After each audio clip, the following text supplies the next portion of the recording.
When you listen, what are you listening for? Your listening intention, what you are listening for, changes the way you pay attention during conversations. And this can have a dramatic impact on your conversations, either for better or for worse. Setting an intention to listen like a coach listens is the first step to becoming a leader who coaches. The next steps involve consciously working to avoid common listening obstacles. This formula is simple, but it takes intentional practice to become a leader who consistently listens well. Practicing the skills we will cover in this video will help you become the kind of leader who coaches well because they listen well. Let's talk about your intention for listening. There are many ways to listen. These are 5 of the most common. In self-oriented listening, there is actually very little listening involved. Sadly, this is a common pattern. You may have heard of the acronym WIIFM, what's in it for me? This is a common saying, in part because it's a common approach to listening. The next 3 patterns, time, task, and content-oriented listening, have evolved because they can be useful approaches to listening. In our fast-paced global work environment, where decisions are made in predetermined blocks of 30 and 60-minute meetings, listening for efficiency, listening to see what must be done next, and listening to determine the relative credibility of various perspectives can be useful. The downside is we end up listening with impatience, and our narrow focus may keep us from hearing the whole, more nuanced story and seeing the big picture. Coaching people is about the 5th type of listening with a focus on the potential in the other person, and specifically on how you can help them open up their thinking. Most people operate with a favorite go-to listening mode. Think back to the last conversation you had with a peer where your coworker was describing a problem they were experiencing and was seeking your feedback on how they might advance their situation. Which of these listening intentions most closely represents the listening style you relied upon? Were you self-oriented, time-oriented, task-oriented, content-oriented, or development-oriented? As we said, your intention to listen in a deeper way is the first step to becoming a leader who gets superior results through others by coaching. So let's take a look a bit deeper at the intention a coach sets for listening for the potential and opportunity to help another person develop. Listening for potential in another person with the intention to help them develop is a superpower of leaders who are great at coaching. I'm sure you recognize some of these hallmarks of deep listening when you think back to great conversations you've had. Pay attention to feelings. You listen closely because you want to build a relationship with the other person. You listen between the lines to what is not being said, as well as what is said, in order to uncover blind spots and biases. You maintain a deep curiosity about what is driving the thinking of the other person. You may challenge the person you are listening to go deeper, beyond their surface assumptions. You are listening to hear what is motivating that person in this situation.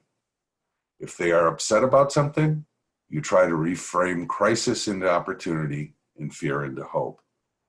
This is the type of listening that creates energy in conversation. Listening in this way motivates people to find solutions to their problems. The power of listening with this deeper intention is obvious, but what keeps us from listening this way more often?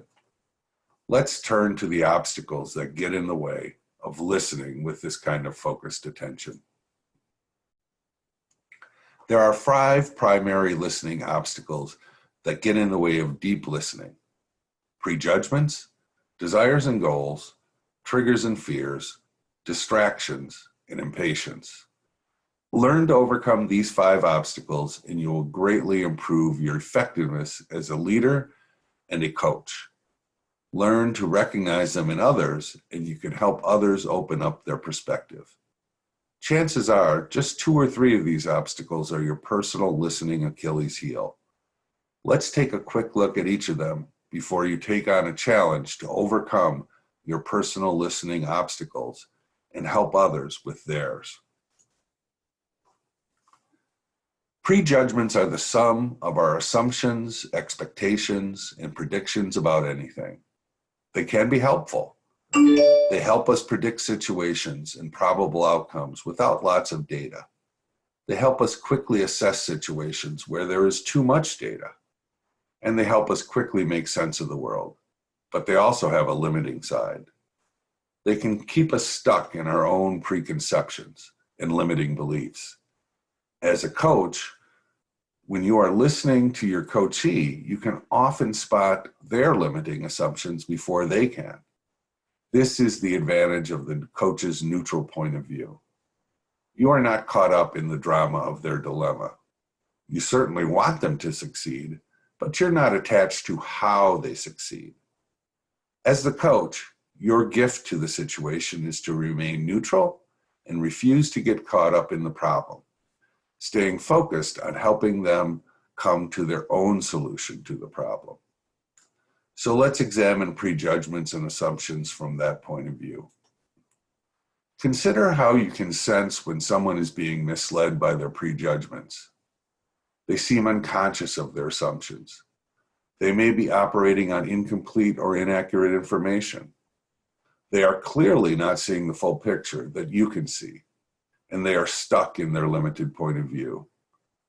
So the question becomes, what strategies can you use to help people think outside of their prejudgments? Well, you can ask them directly about their assumptions. You can ask if they think they have complete information, or if this is a repeating problem for them. You can challenge them to think of other ways to view the situation. You're going to want to develop a set of questions that help people see beyond their unconscious assumptions and prejudgments. This is a common problem for coachees and an essential skill for great coaches. And it all starts with artful listening to hear the assumptions that they cannot hear themselves. Of course, our own prejudgments might be one of our personal listening obstacles. As a coach, we need to set aside any tendency to jump to conclusions and keep an open and curious mindset. If you find prejudgment clouding your ability to listen deeply, we have these suggestions. First, set a firm intention to listen deeply. You may need to consciously consider your typical prejudgments and set them aside for the sake of this conversation. If you notice yourself drifting into prejudgment, take note, set it aside, and return to deep listening. You can't listen for the potential in someone if you have them trapped inside a box made up of your own prejudgments. Your natural curiosity and your desire to help another person grow and develop are your allies here. A great coach learns to set up their own bias aside and to help their coachee open up their thinking by challenging limiting assumptions to see a fuller picture. Now let's look at how to deal with conscious and unconscious desires and goals.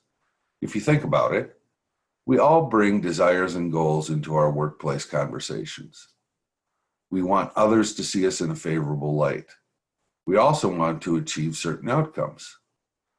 This is natural, but it can get in the way of good listening.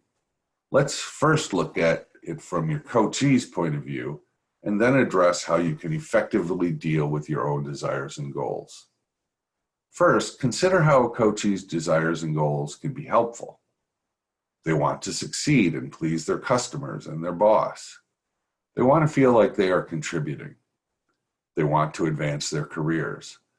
These kinds of desires are useful and motivate people to do their best. But how can people's desires get in the way? They can fool people into missing the bigger picture. They can make people choose self before team. They can make it difficult to hear candid criticism. And they can get in the way of considering new perspectives.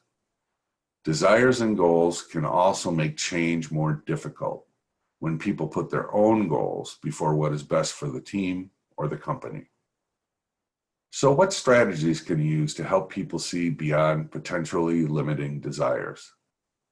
It can be helpful simply to recognize and acknowledge their goals. Then you can begin asking questions to get them thinking beyond their personal point of view. You can also ask people how their desires and goals can be best aligned with the organization's goals. As for yourself, there are a few things you can do to make sure your own preferences don't get in the way of good listening and good coaching. The first, again, involves your listening intention. When your intention is to develop and bring out potential, that can override other concerns.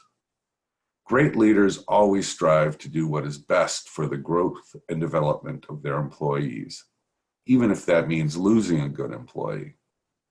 This is particularly important to keep in mind when having career coaching discussions. Another good strategy is to simply acknowledge your own goals and desires so they can be momentarily set aside.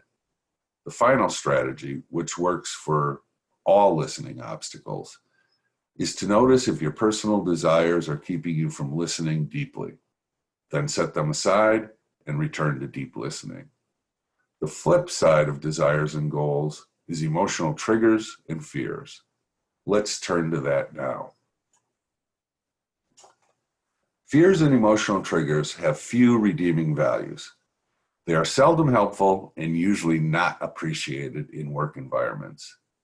Yet we all have our hot buttons, and we feel very little control when our fears are triggered. Let's look at how we can help a coachee who is emotionally triggered and then consider how to handle our own triggers. Consider how people's fears get in the way. People lose focus and become irrational. They get stuck and can't see a way to move forward. They may act impulsively. They can become passive-aggressive or even outwardly aggressive. None of these reactions are helpful. Yet the workplace can be a hotspot of common fears and emotional triggers.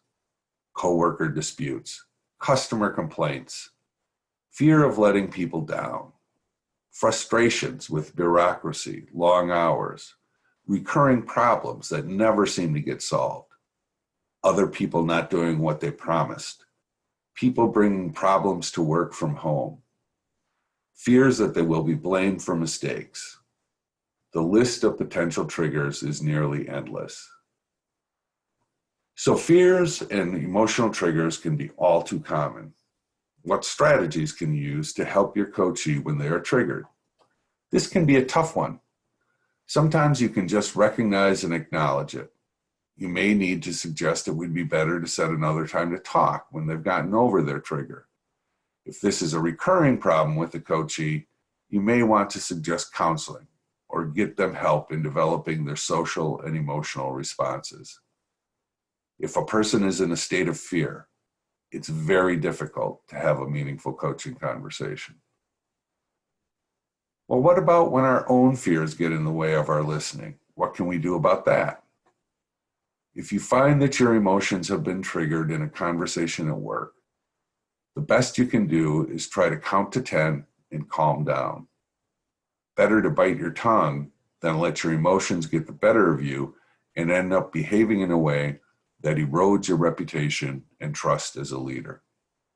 You may even just need to acknowledge that you've been triggered and need some distance. Then you can come back to the discussion after some time has passed and you've been able to get perspective on how and why you were triggered. If this is a big problem for you, you should consider getting coaching and counseling for this issue. Your leadership will not go far if you don't learn to overcome your own fears. The next listening obstacle we want to consider is how you deal with distractions. Distractions are everywhere. They are both internal and external. External distractions include things like interruptions, noises, technology, and multitasking. Internal distractions are any thoughts that take you away from the present moment and send you off into your own daydreams about the past or the future. Let's consider how to deal with distractions, both internal and external. External distractions can be handled simply. Turn off technology. Step away from computer screens. Check email only at predetermined times. For internal distractions, notice if you have drifted off in your own thoughts, acknowledge it, and come back to the present moment. If the conversation is important, try to find a quiet place away from distractions. Another technique is to maintain good eye contact and stay focused on the nonverbal cues your coachee is giving you. The quality of your intention will determine the quality of your coachee's thinking. The last category of listening obstacles is impatience. This is the most common obstacle busy leaders share with me. They have trouble slowing down and taking the time to listen. They want to jump to the solution as soon as possible and end up telling the person what to do instead of coaching them to their own solution. This, unfortunately, is short-term thinking.